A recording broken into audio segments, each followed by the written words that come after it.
what we have feared has come. My arrest is an appalling sign of the return of a power-hungry, morally bankrupt, and abusive government. As we expected, the Department of Justice filed criminal cases against me based on manufactured stories accusing me of involvement in the drug trade. According to the mastermind of the filing of cases against me, none other than the President, Rodrigo Duterte, she has to face the music. It took months to develop the case. They really have such nerve, all of them. Of course, it would take you this long to manufacture lies against me. There must be so much fentanyl in Mr. Duterte's brain for him to have the gall to boast of the testimonies of their witnesses who are convicted drug lords and whose statements contradict each other. Liars, hypocrites. As reward for testifying against me, this administration, through the Department of Justice, restored the privileges of his inmates, the very same privileges that I put an end to during my term as the Secretary of Justice. The revolting plan: convicted criminals become state witnesses so they can be exonerated from their crimes. They are not the heroes of this administration is forcing us to believe. Where else in the world have you seen drug lords turn into state witnesses? All they have ever done is to follow the badly written script of this administration, to pin me down with baseless accusations for their personal gain. From the very beginning, we have seen the brand of injustice his regime is pushing for. As they continue to malign and persecute me, meanwhile, Mr. Vitaliano Aguirre of the DOJ cuddled prisoners in exchange for their testimonies, and Solicitor General Jose Calida sought the acquittal of the convicted kidnapper and indicted mastermind of pork barrel scandal, Janet Lim Napoles. From the very beginning, I knew that this regime would not seek true justice. The filing of criminal cases against me is only the fulfillment of Mr. Duterte's fixation for revenge against me because of my investigation of the Davao Death Squad when I was then the chairperson of the Commission on Human Rights. The Filipino people know your style, Mr. President, to put the rule of law in your hands, silence your critics, and destroy those who will go against your caprices. Actually, this should no longer surprise us. If the President supported a policy of killing the poor and drug offenders, what is then stopping him from doing whatever comes into his head?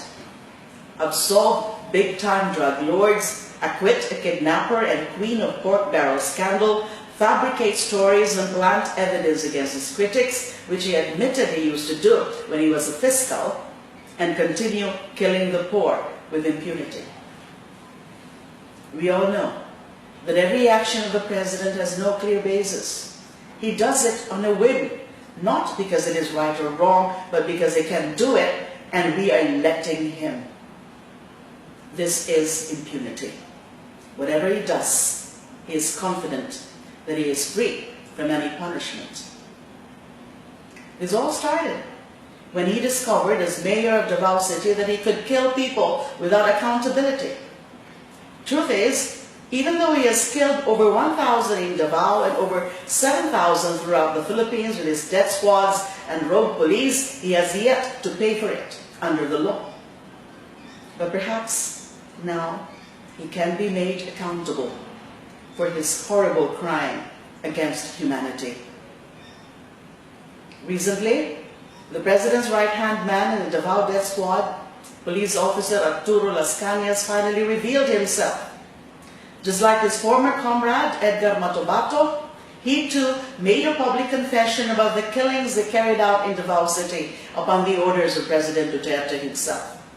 He, together with Police Officer Sanson Sonny Benaventura, are the brains and hands of President Duterte in any of the Davao Death Squad operations. With the revelation of Las Cañas, there is no more doubt that our president is a murderer and a sociopathic serial killer. This is also the reason why we are experiencing all the madness in government under this regime that is being led by the #1 criminal in the entire Philippines, if not in the whole world, none other than President Rodrigo Roa Duterte. Let's not ask anymore.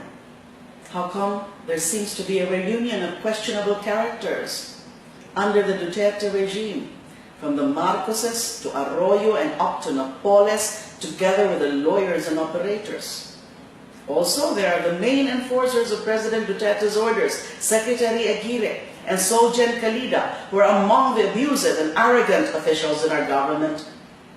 Let's no longer ask why, during the Duterte regime, all the criminals, the corrupt, the savages, and those with evil souls have returned and are thriving. I speak before you with honor and integrity as my only defense.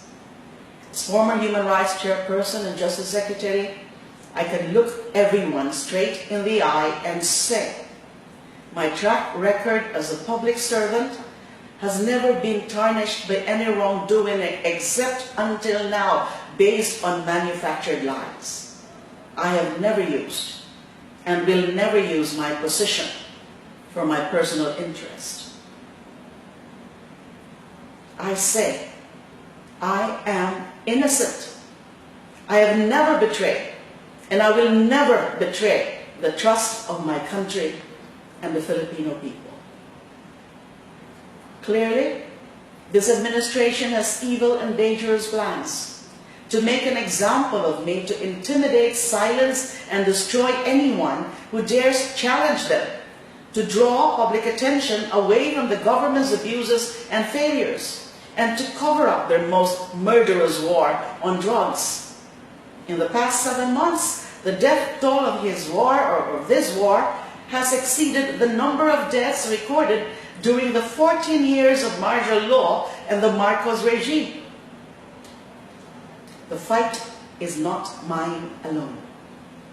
This fight is our fight for the victims of government's failed war on drugs, especially for 7-year-old Sanino Butucan of Cebu, 5-year-olds Danica May Garcia of Pangasinan and Francisco Manosca of Pasay City, and 4-year-old Althea Fem Barbon of Negros Oriental.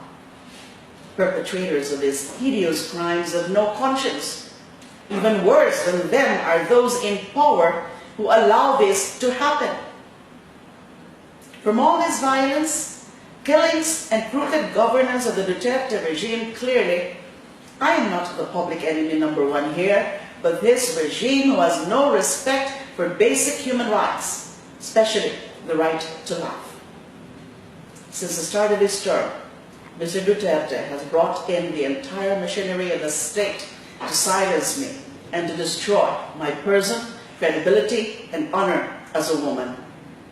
If they can do this to a sitting senator, what is stopping this administration from doing the same to ordinary Filipinos? If they think that by jailing me, I will turn my back on my principles, they are mistaken. Instead, they have encouraged me more to pursue truth and justice. I have long prepared myself to be a political prisoner of this regime. Rest assured that I will answer all the accusations against me in the proper time and venue. To the best of my ability, I will fulfill my duties as Senator of the Republic. Even in prison, even as I continue to be persecuted by this government for as long as I live, I will continue fighting the good fight up to my very last breath. To Mr. Duterte, stop the killings now. Stop harassing me. Stop this madness. Instead, the Filipino people are begging for your undivided attention to address the myriad problems our country faces. I call on the members of the Fourth Estate to guard our fragile democracy against attempts to curtail our rights and freedom and against the return of dictatorship. I urge people of conscience everywhere, please pray for the Philippines.